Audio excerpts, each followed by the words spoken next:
nuk ka asnjë impakt, natyrisht që s'ka asnjë impakt dhe sërish unë ju falenderoj që ju më jepni mundësinë dhe i jepni mundësinë në përgjithësi opozitës që të sqarojë qëndrimet e veta, po mediat sërish kanë abuzuar me këtë sepse natyrisht është një titull më bombastik pakti Rama Berisha se sa si qëndron e vërteta.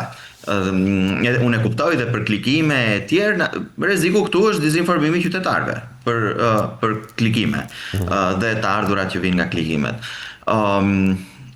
Po e vërteta qëndron kështu. Reforma territoriale dhe zgjedhore. Partia Demokratike ka qenë gjithmonë e pakënaqur është më e pakta që mund të thuhet, po ka qenë kundër kësaj ndarje territoriale. Bëri një gabim fatal në 2014 që e braktisi tryezën për reformën territoriale nga leadershipi i asaj kohe dhe e njëjta gjë për reformën zgjedhore, nuk është ky sistemi më i mirë i mundshëm dhe jo vetëm sistemi zgjedhor, por të gjithë elementet e tjerë që kanë të bëjnë me financimin e partive apo çdo element tjetër që ka të bëjë me zgjedhjet në këtë vend. Pra të dyja janë element për të cilët Partia Demokratike është shprehur gjithmonë, ka shprehur rezervat, shqetësimet e saj për sistemin aktual të ndarjes territoriale, por u pa në zgjedhjet e fundit dhe për sistemin zgjedhor, që ishte një gabim ky sistem, sepse në këtu është sërish këndvështrimi im personal, ishte sistemi më i keq i mundshëm që mund të bëj, dhe është i qartë që ka një nevojë për të ndryshuar këto dy, si sistemin që kemi për ndarjen territoriale dhe atë zgjedhore. Deri këtu besoj është shumë e qartë edhe për qytetarët për të kuptuar. Tani janë dy tryeza, dy komisione, se janë tryeza. Janë komisione të posaçme në Kuvendin e Republikës së Shqipërisë. Më thoni ju mua, çfarë duhet të bënte opozita? Duhet ti bojkotonte këto, ta linte vendin bosh, ta linte vendin plotsoj, se e la njerë vendin bosh. E la vendin bosh dhe u plotsua me korporatat me atë përfaqësim skandaloz në përgjithësi, se nuk ishte vetëm 1-2 aty, po ishte në tërësinë e vet. Dhe si rrjedhoi kemi këtë sistem që nuk ka më koalicionet, u hoqën koalicionet. Pra, sa herë kemi parë në dekadën e fundit që opozita ka lënë vendin bosh, produkti ka qenë një produkt shumë i keq, jo në favor të interesit publik, por në dëm të interesit publik. Partia Demokratike është vendosur që mos të lërë asnjë hapësirë bosh. Edhe aty ku është hapësirë e vogël, sado e vogël që të jetë, Partia Demokratike do jetë për të bërë betejën e vet. Në këto komisione specifikisht, po marrim komisionin e reformës zgjedhore, Partia Demokratike ushtroi gjithë presionin e vet dhe bëri zërin e vet të dëgjojë në mënyrë që të kishte një barazim mes opozitës dhe pozitës, të kishte të drejtë vetoje dhe përfaqësues dhe bashkëkryetari nga ana e mazhorancës dhe bashkëkryetari nga ana e opozitës.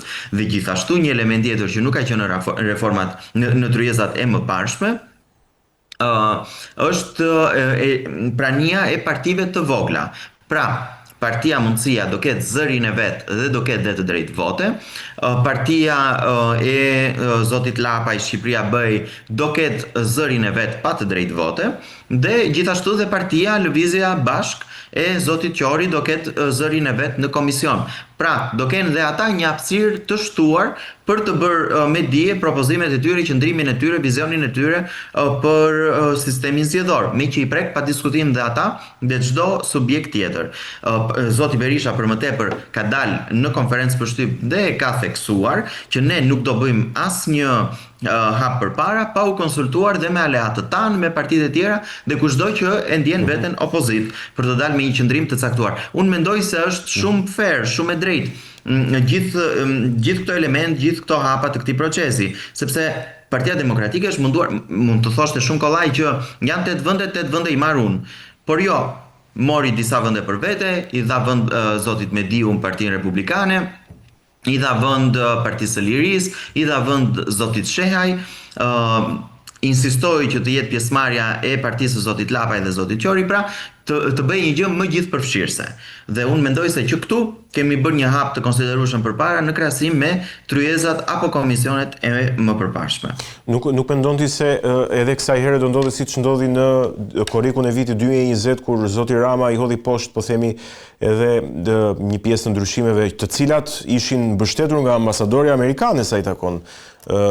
reformës, ndryshimeve kushtetuese në reformën zgjedhore, edhe kësaj here pra do ulen palën kryes, do flasin, do bëjnë draftin edhe një natë para, po themi, miratimit, zoti Rama bën çado vetë edhe ku ishim. Zoti Rama bëri ça donte vetë me miratimin e ambasadores amerikane, të cilën e kishte më shumë anëtarë të kabinetit të tij qeveritar se sa ishte ajo një përfaqësuese e shtetit dhe nga vinte dhe të interesave të atij shteti në Shqipëri apo në Ballkan. Po kjo është një temë tjetër. Nuk mendoj, është shumë herët për ta paragjykuar, natyrisht do duket dhe nga qëndrueshmëria, nga këmbgulja, nga aksioni opozitar, nga presioni që do vi nga jashtë, janë shumë faktor. Nuk jemi në të njëjtën situatë si në vitin 2020, jemi në një situatë krejt tjetër. Zoti Rama nuk e ka mirë punën e thënë shumë thjesht me këtë qeveri që drejton sot Shtetet e Bashkuara të Amerikës. Administrata amerikane është jo vetëm shumë e pakënaqur, po duket sikur i ka hequr vizën në qeverisë shqiptare, kryeministrit veçanërisht, dhe unë perceptoj dhe njoftoj edhe me shumë kancelari europiane për ndaj qeverisë aktuale në Shqipëri. Ndaj jemi në një situatë krejt tjetër. Jemi në një situatë që vjen pas këtij raporti final që diskutuam të OSBE-Odirit me gjithë këto elemente shumë shqetësues dhe të paprecedent. Ndaj janë shumë faktor, pa diskutim që një pjesë e madhe e progresit dhe produktit final do varet nga opozita shqiptare, nga Partia Demokratike dhe nga vendosmëria e saj për të qëndruar deri në fund atyre prioriteteve që ajo ka. Në këndvështrimin tim, prioritet kryesor është rikthimi i koalicioneve. Qartë. Shpresojmë që të rikthehen koalicionet jo vetëm për partitë e mëdha, për Partinë Demokratike dhe atë socialiste, por edhe për partitë e vogla, sepse të vegjëlit kanë gjithmonë nevojë për një dorë, për një ndihmë. Kështu që vërtet shpresojmë që të rikthehen. Mirë, Nikola, unë të falenderoj për bisedën edhe për gjithë opinionet që edhe këtu në studio me mua. Faleminderit ju, është gjithmonë kënaqësi. Ishim me Nikola Kedhin nga Partia Demokratike, folëm për disa nga zhvillimet kryesore në vend dhe ato të pritshme. Do të shkëputemi për pak dhe rikthehemi në bisedën e dytë. Mirë, jemi rikthyer në këtë pjesë të dytë këtu në aktualitet. Në bisedën e tanishme do të flasim për disa nga zhvillimet më të rëndësishme edhe të fundit ndërkombëtare. Unë kam kënaqësinë që të kem në lidhje të drejtë për drejtë me studion time ekspertin e marrëdhënieve ndërkombëtare, zotin Geron Kamberi. Përshëndetje dhe faleminderit që jemi së bashku. Faleminderit për ftesën. Dua ta nisim shpejt pa humbur kohë me zhvillimin e dieshëm që ishte nga më të rëndësishmit e kohëve të fundit, takimi mes dy liderëve të dy shteteve më të fuqishme të botës, presidentit Trump dhe presidentit Xi Jinping të Kinës në Korenë e Jugut. Në analizën tuaj, cila është rëndësia e këtij takimi dhe çfarë piketa zhvendos për të ardhmen ky takim? Rëndësia e takimit midis presidentit Trump dhe presidentit kinez Xi Jinping lidhet me faktin që prej shumë kohësh, të dy vendet kanë hyrë në atë që quhet një luftë tregtare, veçanërisht është rikthyer tashmë pas mandatit të dytë të presidentit Trump në Shtëpinë e Bardhë, dhe ky takim u prit me shumë interes nga gjithë opinioni ndërkombëtar për shkak të rolit dhe peshës që ka Kina në zinxhirin e furnizimit botror. Dhe ajo çfarë vlen dhe që është më e rëndësishme nga ky takim është fakti që të dy palët ranë dakord që të kenë një marrëveshje lidhur me zbritjen e tarifave që kishte vendosur presidenti Trump ndaj produkteve kineze nga 57% në 47%, por nga ana tjetër edhe Kina ra dakord që t'i ofrojë një marrëveshje Shteteve të Bashkuara të Amerikës për disa minerale të rralla, të cilat zotërohen nga Kina, po që nuk gjenden në Shtetet e Bashkuara të Amerikës, por kanë rëndësi shumë strategjike lidhur me disa teknologji që po zhvillohen në Shtetet e Bashkuara të Amerikës, qofshin ato të dronëve, të inteligjencës artificialeve, të makinave elektrike dhe paneleve solare dhe shumë elemente të tjerë të teknologjive të sotme të shekullit 21. Qartë. Ndërkaq që përpara takimit, presidenti Trump njoftoi në rrjetin e vet social që një farë, po e them shkurt, rinisje të garës sanatimit bërthmor, duke u referuar edhe Rusisë edhe Kinës për këtë gjë si shtetet më të fuqishme me arsenalin bërthamor. A na fut kjo sërish në atë qertullin e garës bërthamore dhe cili është mesazhi në fakt i asaj që Trump do të nisë? Gara bërthamore ose zhvillimi i armëve strategjike, nëse do të flasim me këtë term, nuk është ndërprerja asnjëherë që pas luftës së dytë botërore.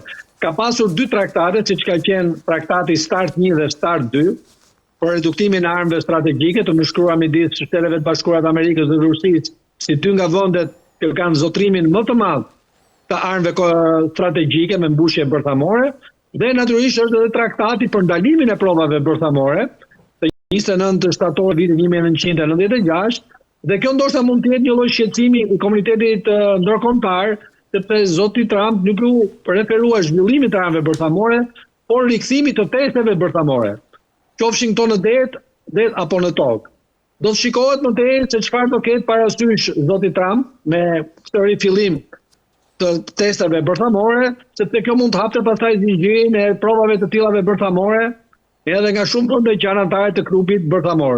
Qofshin 5 anëtarë të Këshillit të Sigurimit, apo edhe Pakistani, India dhe vendet e tjera që nuk e kanë të deklaruar Korea e Veriut, të cilët nuk e kanë deklaruar praninë ose zotrimin e armëve bërthamore. Po, a mund të shihet kjo se dhe një formë presioni, po themi, së pari ndaj presidentit Kinës, me që ishte me njëherë përpara takimit, dhe ndoshta patjetër edhe ndaj Rusisë, me të cilën Shtetet e Bashkuara të Amerikës gjenden në një periudhë të paqartë pas anullimit të takimit Budapestit, që do flasim pak më poshtë. Mund të shihet si një formë presioni? Nuk besoj që bëhet fjalë për një formë presioni, po se tha për një formë barazie në atë që quhen zhvillimin e armëve bërthamore.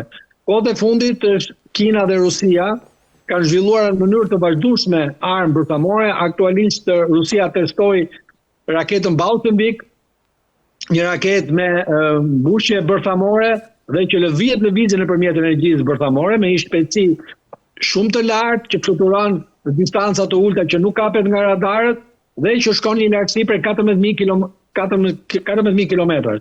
Ndërkohë që një zhvillim shumë interesant ishte testimi i dronit në New York bërthamor Poseidon, nga Rusia, më parë nga presidenti Trump në praninë e forcave të armatosura ruse, që tregon një dëshmi se Rusia dhe Kina duan të krijojnë një barazi për të përket kapacitetit ushtarak në lidhje me Shtetet e Bashkuara të Amerikës.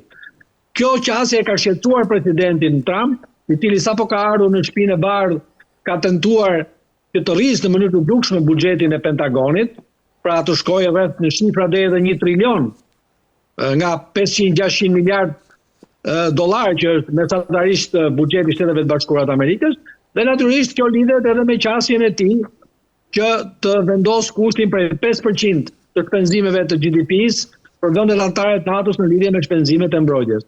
Pra, po përjetojmë një periudhë të rritjes të shpenzimeve të industrisë ushtarake, por ndoshta për të treguar palët njëra tjetrës që të gjithë jemi po aq fuqishëm së çështë cili prej nesh. Dhe në këtë mënyrë kjo është përkufizuar si ekuilibri i frikës.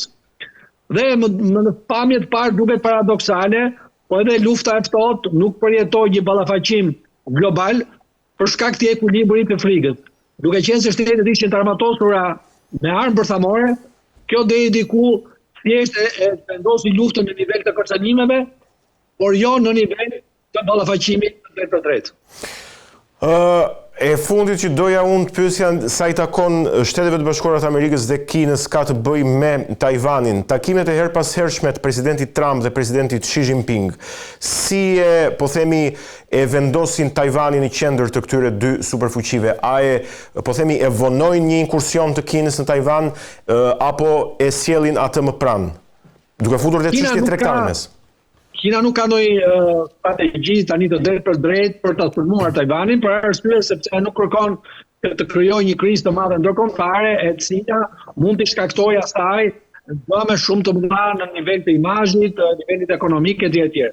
Kina po zhvillohet fuqishëm dhe Shtetet e Bashkuara të Amerikës, që prej nënshkrimit të traktatit të 1 janar 79 që vendosi marrëdhënie diplomatike me Republikën Popullore të Kinës, duke hequr në këtë mënyrë njohjen dhe tërheqjen e trupave amerikane nga Tajvani, cila dhe ajo ishte vendosur atje që nga 5 marsi 49 dhe deri në 1 janar 79, dhe e zhvendosi praninë amerikane në Tajvan vetëm nëpërmjet institutit amerikan të Tajvanit, që është një lloj forme e pranisë amerikane atje, por edhe disa kompanive të mëdha të gjysmëpërcjellësve, të cilët janë teknologjia sot më e rëndësishme strategjike në zhvillimin e armëve inteligjente dhe veçanërisht teknologjive të inteligjencës artificiale. Me Kinë po prodhohen fuqishëm gjysmëpërcjellës, por mos harrojmë që Tajvan janë 2 nga kompanitë që kanë 90% të tregut të gjysmëpërcjellësve në nivel botror. Dhe kjo do shkaktonte, pra një sulm i Kinës dhe Tajvanit, do shkaktonte ndërprerjen e këtij zinxhiri furnizimi. Megjithëse Shtetet e Bashkuara të Amerikës e kanë marrë parasysh dhe këtë skenar dhe kanë ndërmarrë një projekt që në kohën e presidentit Biden për të risjellë investimet lidhur me gjysmëpërcjellësin në Shtetet e Bashkuara të Amerikës. Aktualisht në Shtetet e Bashkuara të Amerikës po investohen rreth $600 miliard për të krijuar fabrika në disa shtete të Amerikës me krijimin e kompanive, fabrikave që merren me teknologjinë e gjysmëpërcjellësve. Qartë, mirë, ikim nga Kina, qëndrojmë tek marrëdhëniet e Shteteve të Bashkuara të Amerikës tashmë me Rusinë. Tani, në mediat perëndimore dhe këtu në Shqipëri, thuhet që takimi i Budapestit është anulluar. Megjithatë, sipas informacioneve që un kam nga mediat e Evropës Lindore, pra mediat slave, të cilat kanë akses edhe në burimet ruse, thuhet që ky takim nuk është anulluar. Ky thjesht është shtyrë duke qenë se 2 presidentët, Putin dhe Trump, ende nuk kanë gjetur emëruesin e përbashkët, por mund të zhvillohet në një të ardhme, të afërt ose të largët, nuk e di këtë. Në këndvështrimin tuaj, si qëndron kjo çështje? Natyrisht takimi i Budapestit nuk mund të thuhet se është anulluar për shkak se ai takim nuk kishte asnjë agjendë, asnjë element të përbashkët të cilat shtyte palët për të ulur në Budapest, ishte thjesht një propozim për të pasur një takim të mundshëm javën e kaluar atje, por të gjithë palët që përgatitën takimin, veçanërisht këshilltarët dhe shefat e kabinetit të presidentit Trump dhe presidentit Putin, në takimet që ata zhvilluan paraprakisht njërin tjetrën, panë që palët ishin shumë larg për të arritur në marrëveshje. Askush nuk donte ta shpjegonte këtë takim për disa foto më shumë, sepse një gjë e tillë u realizoi me takimin e 15 gustit 2025 në Alaska. Dhe tashmë të 2 presidentët, që janë 2 nga presidentët më me peshë në botë, kërkojnë që kur të ulen për herë të dytë të kenë për të nënshkruar diçka dhe jo për të bërë një foto më shumë.